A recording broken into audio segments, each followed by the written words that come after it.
ल हेर्नुहोस् यहाँ यति रमाइलो बारी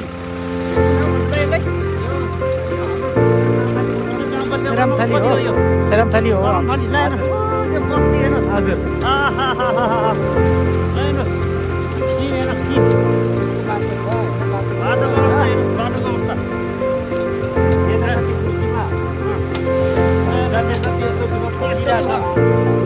बाटोको अवस्था हेर्नुहोस् जाने बाटो जामखर्क जाने बाटो ओडाले जाने बाटो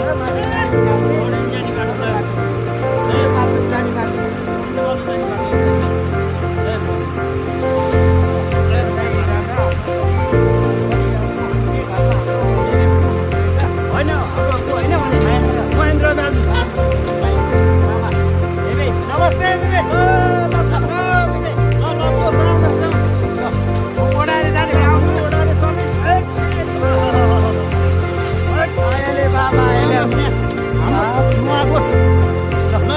कुटुम्बसँग फुलभन्ज्याङ यही यही एउटा